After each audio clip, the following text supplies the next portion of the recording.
안녕하세요. 반갑습니다. 오늘 참 행복한 날입니다. 하나님께서 저와 여러분의 가정에 준비하신 하나님의 은혜와 평강이 넘쳐나기를 예수님의 이름으로 축복합니다. 마가복음 12장 1절로 12절에 있는 말씀을 중심으로 심은 대로 거둔다 라는 제목으로 말씀을 나누고자 원합니다. 하나님께서 오늘 저와 여러분들에게 놀라운 선물을 하나 주시는 것은 길고 긴 시간 동안의 내용들이 너무 방대하기 때문에 우리가 이해할 수 없는 듯하게 느껴진 것 같습니다. 그러니까 하나님께서는 오늘 저와 여러분들에게 쉽게 인간의 언어로 인간이 이해할 수 있는 인간의 인지 시스템을 통해서 저와 여러분에게 하나님의 말씀을 주시는 것입니다. 그래서 제목에서 말한 것처럼 심은 대로 거둔다. 이것은 1차적인 이 땅의 삶을 살아가는 저와 여러분들에게 당연한 진리입니다. 심지 않으면 거둘 수 없고 고통이 없으면 얻는 게 없다. 따라서 심고 거둠으로써 고통을 참으면서 새로운 것을 얻는다. 이건 기본적인 내용이에요. 하나님의 나라에 대해서 이 얘기하면 어떻게 그렇게 될 수 있나요? 그것이 가능한가요? 라고 하면서 의심을 하게 됩니다. 믿기 위한 의심이 아니라, 믿기 위한 질문이 아니라, 믿지 않고 거절하고 reject이라는 말을 쓰는데 거부하기 위해서, 저항하기 위해서 질문하는 것들이 많습니다. 그러다 보니까 하나님의 나라에 대해서 이 얘기해 줌에도 불구하고 좋은 것은 받고 자기에게 도움이 되는 것은 다 수용하는데 자기가 자기 욕심에 야망에 걸리는 것이 있다. 그 손해가 되는 것 같다. 그러면 다 거절해 버리는 겁니다. 그러니까 어떻게 해요? 좋은 것은 취하고 자기에게 불리한 건 다 버려버리니까 일단은 약은 몸에 좋지만 쓰기 때문에 그걸 쓴 것을 받아들였을 때 내 몸에 유익한 게 아니겠습니까? 하나님께서 준 약속이 무슨 약속이에요? 바로 신약과 구약의 약이란 말이에요. 물론 약속은 약속인데 그걸 우리가 약으로 본다면, 언어의 유의 속에서 바라본다면, 약이라고 한다면 쓰구나. 좋은 것도 있지만 쓴 것도 있구나. 그럼 일단 받아들이고 보자. 일단 먹고 보자. 왜? 약이라고 하니까. 오직 했으면 구약과 신약이라고 얘기했을까? 라는 생각을 해봅니다. 언어의 유의라고 말씀드렸습니다. 자, 그렇다면 하나님께서는 오늘 이 구약의 엄청난 이 사건들에 대해서 한마디로 쉽게 알게 하기 위해서 하나의 비유를 일러주신 거죠. 그래서 얘기하는 것입니다. 예수께서 비유로 그들에게 말씀하시되, 비유로 얘기하는 겁니다. 그러니까 비유라는 개념을 여러분 잘 기억을 하셔야 돼요. A는 B다 라고 하는 부분 속에서는 어떻게 돼요? 당연히 A와 B는 같은 거잖아요. 그런데 A는 B와 같은 거다 라고 말씀하시면 직유법이라고 우리가 학교에서 배웠어요. 자, 이것은 이것과 같다라는 말은 이것은 아니지만 이것은 이것과 비슷하게 이해하는데 도움이 된다라는 거예요. 그러니까 꼭 이것은 이것이다 해가지고 하나 딱 해서 1대1로 적용시켜 주는 것이 아니라 하나를 통해서 다른 것들을 유추하고 생각하고 거기서 교훈을 얻게끔 만드는 것이 하나의 문학적 표현이라는 사실이죠. 그러다 보면 비유로 말씀하시되라고 하는 부분은 바로 우리가 그렇게 이야기해야 되는 거죠. 한 사람이 포도를 만들어 산울타리를 두르고 집자는 틀을 만들고 망대를 지어서 농부들에게 세주고 타국에 갔다라는 거예요. 이것은 하나님의 주권을 저와 여러분에게 이야기하는 것입니다. 그러니까 만들든지 안 만들지는 자신의 권한에 속해 있고, 그러나 기본적인 필요한 모든 시스템들을 한 세트 만들어주고 농부들에게 세를 주고 갔다라는 표현이게 되겠죠. 자, 그러면 어떻게 돼가요? 분명히 거기에는 목적이 있는 거죠. 단지 내 땅에다가 포도 망대를 만들고 다 모든 걸 만들어서 주고 빌려준 다음에 임대해 준 다음에 그리고 가서 소출을 얼마 받겠다 약속을 한 것입니다. 그러면 당연히 시간이 되어서 소출을 받으러 오고 그럼 받으러 왔으니까 주면 되는 건데 이거 당연한 것인데 이 당연한 것을 하지 않더라는 것입니다. 때가림에 농부들에게 포도 수출 얼마를 바라보고 한 종을 보내었더니 그들이 종을 잡아 때리고 거저 보냈다. 1차입니다. 또 다시 다른 종을 보내니 머리에 상처를 내고 능욕했다라는 부분이에요. 능욕했다는 말은 부끄럽게 했다라고 하는 것이에요. 복음을 들고 갔는데 복음을 받아들이지 않고 오히려 오물을 뒤집어 씌운다든지 욕을 해서 오히려 그렇게 해서 복음 전하는 사람들을 어떻게 해요? 보냈다는 거예요. 복음 들고 가는 발걸음의 아름다움을 찬양하지만 그러나 복음 앞에는 이러한 일들이 있더라는 것이죠. 하나님의 말씀에 순종한 종들을 우리는 구약의 선지자들로 이해하시면 더 쉬울 것 같습니다. 또 다른 종을 보냈습니다. 그러니까 1차, 2차, 3차까지 보낸 거죠. 1차, 2차, 3차라는 개념은 때로는 완벽한 모습이고 구약의 전 역사를 이야기해 줍니다. 자, 그렇기 때문에 그들이 그를 죽이고 또 그 외 많은 종들도 더러는 때리고 더러는 죽이지라. 그러니까 이게 1차, 2차, 3차 기록은 하고 있지만 그 외 다른 많은 종들도 라고 하는 것은 구약의 아담부터 시작해서 마지막에 세례 요한까지 하나님께서 선지자도 그를 보내셨는데 그들을 다 죽였다라는 표현을 쓰게 되는 것이죠. 자, 그러다 보니까 어떻게 해야 돼요? 구약이 거의 끝나가는 시점에 온 것 같습니다. 이제 한 사람이 남았는데 곧 그가 사랑하는 아들. 누굽니까? 예수 그리스도 독생자입니다. 우리가 바라본 메시아, 다윗의 모습으로 메시아로서 이 땅에 오시는 분이죠. 그래서 그 아들을 최후로 이를 보내니. 그러면서 하나님이 생각합니다. 그래도 격이 다르잖아. 종과 주인의 아들과는 격이 다르기 때문에 그들은 당연히 존대할 거야 라고 하나님이 오판하셨어요. 사실은 하나님은 오판이라는 것보다도 하나님은 그렇게 당연히 되어야 된다고 생각해요. 종이니까 그렇다 치더라도 그래도 종에게 그렇게 하면 안 되잖아요. 심부름꾼이고 그 주인의 대사로 와 있는 거이기 때문에 제대로 대접해야 되는데 완전히 때리고 모욕하고 죽이고 빈손으로 보내고 이런 것들은 있을 수가 없는 일이죠. 참 이 과정 속에서 우리가 바라보는 것은 어떤 느낌이에요? 주인이 참 인내심이 크구나. 주인이 왜 인내심을 가지고 기다려줄까? 라는 생각을 해요. 중요한 것은 하나님은 이 농부들에게 큰 관심이 많은 것 같습니다. 그럼에도 불구하고 농부들은 하나님과 관계없이 하나님을 거절하고 하나님을 거부하고 오히려 그 오는 자들을 때려 죽이고 다 그래서 그 독생자 그의 아들까지도 보내면 이 상속자니 죽이면 그 모든 것이 자기 것이 될 것이다 라고 얘기하는 것입니다. 이게 맞는 말일까요? 현재 여러분이 법적인 상식을 가지고 보아도 맞지 않는 부분이에요. 그 아들이 죽었다고 해서 그들의 것이 되지는 않죠. 더군다나 종들을 수없이 때려 죽였고 그 아들까지 죽인 자들에게 그 땅이 그들의 소유가 되게끔 남겨두시겠냐는 말이에요.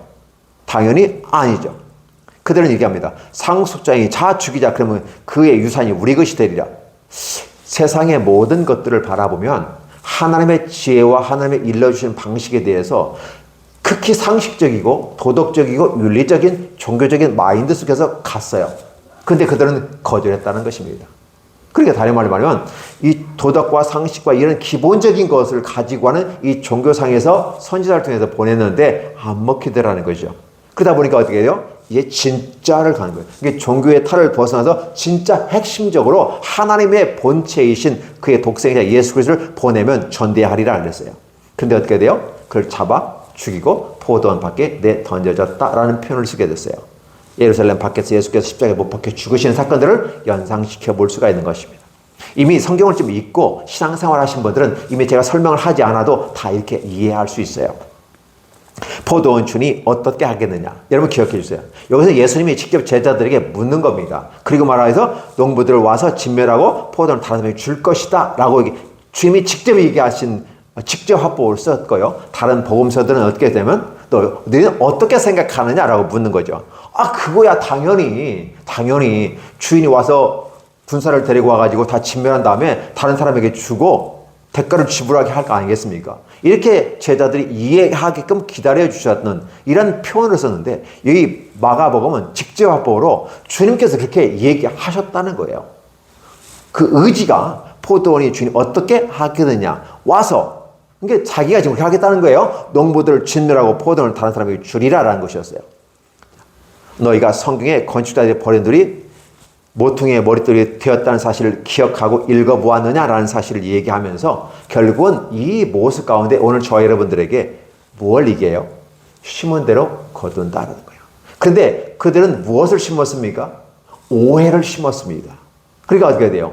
자, 그 자를 선다하고 약속을 이행하는 자의 모습이 아니라 오해를 하는 겁니다. 마치 이 땅을 관리하다 보니까 인생을 살다 보니까 하나님께서 우리의 인생을 허락하셨잖아요. 에덴 동산에서 쫓겨났지만 여전히 메시아가 올 때까지 노동을 통해서 먹고 마시고 인류로서 종족을 유지하라. 이게 종족 번식의 법칙을 통해서 지상 명령으로 주신 거예요. 그 방법은 노동을 통해서 주신 거거든요. 이게 하나님의 놀라운 섭리 가운데 주신 거예요. 그런데 주신 이 모든 것이 하나님께서 이렇게 주신 거거든요. 에덴 동산에 쫓겨났지만 그래도 먹고 살 수 있는 길을 열어주시면서 그 방식을 허락하셨어요. 그럼에도 불구하고 그들은 어떻게 해요? 이 모든 것이 다 자기들 것으로 여겨요. 하나님께서 주셨는데 이걸 따르면 육체 1차적인 차원에서는 어떤 땅이나 국가를 얘기할 수도 있고요. 2차적인 상권에서는 자신의 인생들을 얘기해요. 우리가 70이요 강건하면 80이라고 말하며 모세가 120세까지 지어졌고 노아가 방주를 이룰 때 120년 동안 지었다라는 걸 비교해 본다면 한 120년까지 인간의 생명의 유한성을 가지고 살 수 있는 기회를 주신 거잖아요.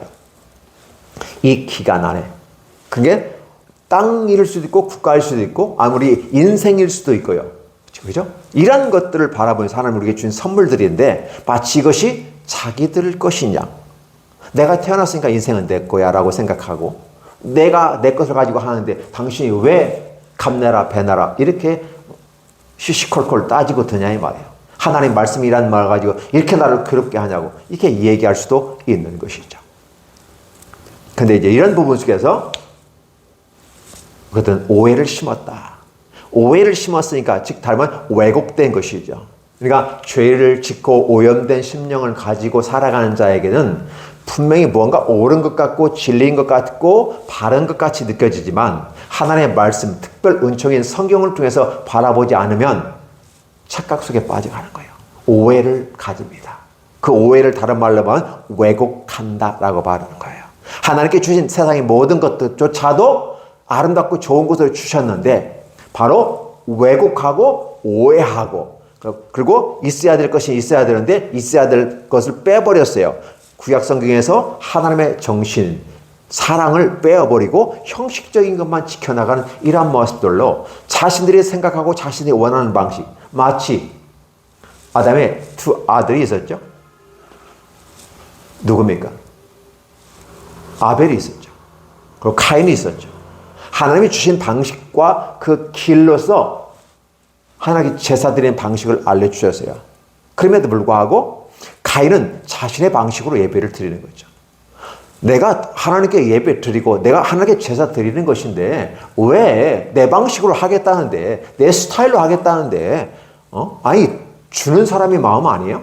받으면 받기만 하면 되지 왜 당신의 방법으로 나한테 그렇게 요구하냐고.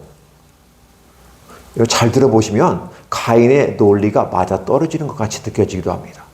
가인은 분명히 아버지로부터 가죽옷을 지어 입혀으로 말미암아 새로운 세계가 열려지고 희망이 생겼던 그것. 그래서 여호와께 제사를 드리는 이러한 모습은 대단히 중요한 부분인데 그 제사 드리는 방식은 하나님이 아버지 아담으로부터 아들들에게 전수해 줬음에도 불구하고 그는 자신의 고집대로 가는 사람이 가인이었다. 카인이었어요. 근데 아벨은 어땠어요? 하나님의 주신 방식들을 드렸어요. 물론 직업이 양치는 자이기 때문에 그 방식을 수월하게 받아들일 수 있었지만 얼마든지 형제가 아니기 때문에 서로 상호 물물 교환을 통해서라도 제사를 위해서는 동생의 양을 갖다 주고 나는 양식을 갖다 주고 그래서 교환해서 얼마든지 하나님 방식으로 드릴 수 있음에도 불구하고 카인과 그의 후손들은 전혀 그렇게 하지 않았다는 사실을 보여주고 있는 것이죠. 이러한 부분들이에요. 그러니까 신앙이라고 하는 부분은 여러분이 무엇입니까? 하나님의 영광과 찬양과 능력이 나타나고 큰 기쁨과 즐거움이 나타나는 것이 하나님의 나라인데 사실 그것은 외형적으로 하나님을 소유한 자들에게 하나님 주신 선물들이에요. 근데 실제적인 부분 속에서 하나님의 나라에 들어가는 것은 단순합니다. 순종하고 겸손함으로 순종하라. 그리고 그 말씀의 순종함이 회개로 인해서 죄 사함을 받고 하나님께 쑥 가는 것입니다. 그렇게 가는 예수 그리스도의 아름다운 순종하는 모습들 내 원대로 마옵시고 아버지의 원대로 되기를 원합니다라고 하는 주님의 기도로 발매마 순종하고 십자가를 지고 가시잖아요. 그러니까 어떻게 해요? 성소에서 지성소까지 단번에 갈 수 있는 길을 열어 놓으셨어요. 막힌 담을 헐어버리셨어요. 아론의 반찬을 통해서 매년마다 드렸던 이 제사가 이제 의미가 없음을 그 앞에 장에서 우리는 얘기했어요. 11장에서 성전 청소를 통해서 아예 성전 제사를 폐하였습니다. 이것으로 말미암아 구원에 이를 수 없다라고 얘기했고 그리고 성령의 열매가 맺혀지지 않는 무화과나무 무성한 이스라엘의 모습 가운데 다시는 너로부터 열매를 따먹지 못하리라 주님께서 말씀하시는 후에 바로 그 다음날 나무가 뿌리채로부터 말라버린 이 엄청난 이 사건, 그렇게 함으로써 결국은 구원이라는 문제는 성전 제사로 드려지는 것이 아니라 어떻게 한다? 이젠 성전 제사가 패하였다. 새로운 세계, 새로운 모습으로 열려지는데 바로 예수 그리스도 메시아를 통해서 새로운 세계가 열려지는 것을 우리에게 얘기해 준다고 말씀을 드린 바가 있습니다. 오늘 이 부분을 그렇게 보시면 좋을 것 같습니다. 그래서 결국은 어떻게 돼요? 예수 그리스도에 의해서 새로운 생명의 길이 열리게 되고 은혜를 받고 구원에 이를 수 있습니다. 그래서 구약의 다른 종들의 모습들은 그냥 그렇다 치자고 인정하자는 거예요. 그러나 새롭게 내 아들은 전대하리라, 존경하리라. 왜냐하면 신분상에서도 굉장히 큰 차이가 있기 때문이에요. 그래서 종이었던 모세보다도 탁월하신 예수님, 그리고 엘리야보다도 탁월하신 예수님, 그리고 천사보다도 탁월한 예수님, 히브리서에서는 그걸 강조하고 있어요. 아론 대제사장의 반차를 쫓는 그것이었다면 예수님은 멜기세덱, 평강의 왕인 멜기세덱의 반차를 쫓는, 그러니까 땅으로부터 온 존재가 아니라 위로부터 온 존재라는 사실을 각인시키고 대립시키고 대조시키면서 아론의 반차를 쫓아서 하는 성전 제사가 의미가 없음을, 이제는 예수 그리스도의 때가 참에 성전에 들어와서 청소 겸 성전 제사를 폐하는 모습 가운데서 무화과 나무까지 저주하신, 저주는 아니죠. 말 그대로 되어지는 이 과정 속에서 베드로가 봤을 때는 저주였다고 느껴지지만 그건 당연한 것이었다는 거예요. 왜? 효용성이 없는 존재는 의미가 없는 것이다. 우리가 이 땅을 살아가면서 어떤 효용성이 있는가, 어떤 유익을 가지고 더불어 함께 나눌 수 있는가를 생각해 보기를 원하는 것입니다. 이제는 그 시대는 갔구나. 새로운 대변환이 이릅니다. 우리는 그래서 예수 그리스도의 이 땅에 오심부터 시작해서 십자가에 죽으신 사건들, 그리고 다시 부활한 사건들, 그리고 다시 재림하신 이 모든 것이 복음으로 해석되어지는데 그 중간 지점에서 죽으시고 살아나심이 바로 복음으로 가운데서 도막에 대단히 중요한 부분을 차지하게 되는 것이죠. 그러다 보니까 결국은 어떻게 됩니까? 메시아가 필요하다는 사실이죠. 이런 것들을 표현하는 거죠. 그래서 결국은 사실은 예수님께서 오셔서 바로 심판하고 싹 쓸어버리면 좋았는데 싹 쓸어버리지 않으셨어요. 원래 구약적인 표현을 쓰면 메시아가 와서 초림으로 말미암아 심판이 이루어지고 다 쓸어버리는 것이었어요. 그런데 하나님께서는 인생을 불쌍히 여기사 예수 그리스도를 파괴자로서 심판자로서 보내신 게 아니라 다시 한번 기회를 주시려는 하나님의 사랑의 표현이었다는 사실입니다. 그것도 하나님께서 계획을 바꿔버리셨어요. 아니, 하나님 구약의 말씀대로 무섭고 엄하고 두려운 날이 임하면 하나님 심판하신다고 했는데 왜 안 하시고 또 계획을 바꾸시나요? 왜 바꿀까요? 기다리고 기다려도 님은 오지 않고, 기다리고 기다려도 당신의 자녀들이 돌아오지 않으니까 다시 한번 하나님은 기회를 주시는데 예수 그리스도를 통해서 기회를 주신 겁니다. 그래서 이제는 본체가 와서, 즉 종들이 그렇게 이야기하고 했지만 이게 애매모호한 모학선생 같고 초등학문 같고 율법에 속한 이런 것들은 결국은 너희들 깨닫지 못했구나. 그렇다 하니까 어떻게 이제는 모학선생, 초등학문, 율법이 아니라 인간 휴먼 스탠다드에서 만들어진 율법이 아니라 실체인, 십계명의 그 실체인 그 주신 예수 그리스도가 친히 십계명을 해석해주고 결국은 십계명은 사랑이었다라고 강조를 해줘요. 하나님을 사랑하고 이웃을 사랑하는 것이다.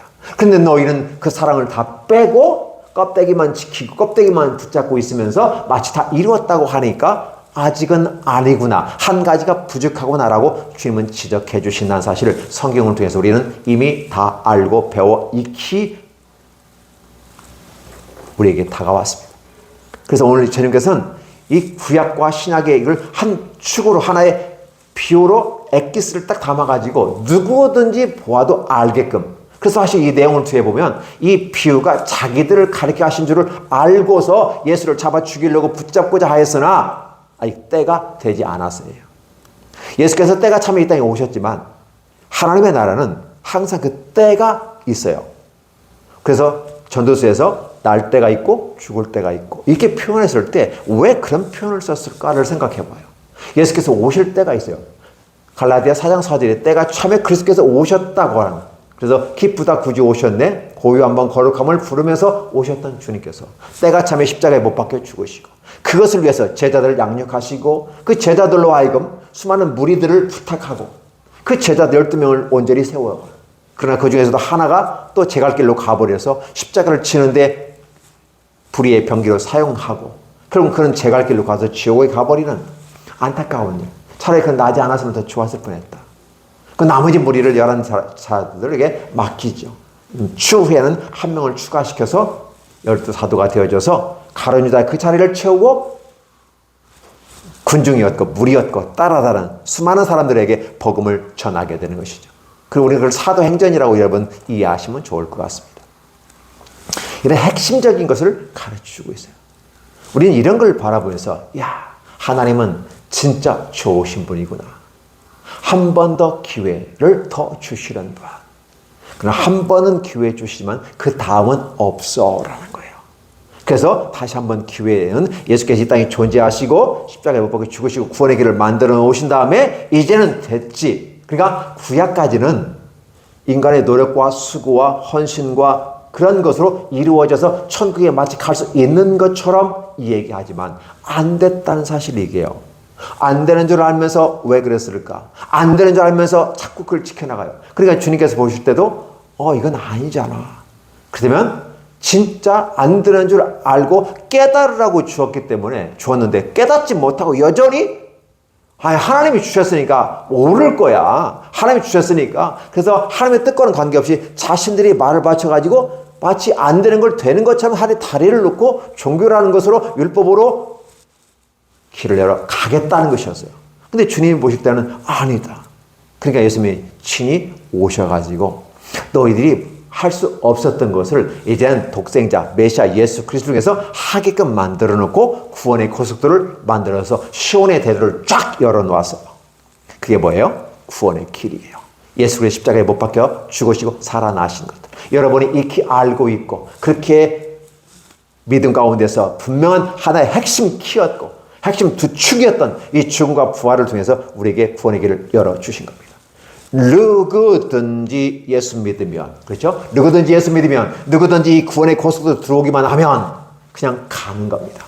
마치 공항에 가니까 계단도 있지만 에스컬레이터가 이게 계단으로 에스컬레이터도 있지만 쭉 가는 에스컬레이터도 있어요. 그러니까 걸어서 가는 데도 있지만 쭉 가는 에스컬레이터 같은 건 딱 타면 어떻게 돼요? 쭉 갑니다. 그러니까 가만히 있어도 가는 거예요. 무슨 소리일까요? 내가 걸어서야 가야 돼요. 그냥 빡빡빡빡 가야 되는데 나는 그 위에 타기만 하면 되는 거예요. 그 구원의 고속도로에 여러분이 타기만 하면 돼요. 구원의 열차에, 구원의 방주에 타기만 하면 돼요. 노아의 방주에 타기만 하니까 살았어요. 많은 사람들은 그렇게 불러와 들어오시오 하는데 안 들어왔어요. 저 미쳤구만. 노아가 나이가 먹으니까 미쳤어. 배를 왜 산에다 줘? 비가 와? 이 하늘 봐. 그는 전혀 들어오지 않았어요. 다 기회를 모든 사람에게 주었어요. 그러니까 그들은 거절했습니다. 그러나 말 못하는 짐승들은 하나님이 보내시니까 처음에는 만화 같은 데 보면 막 노아가 억지를 잡아들려고 하면 다 도망가 버리잖아요. 하나님이 보내시니까요.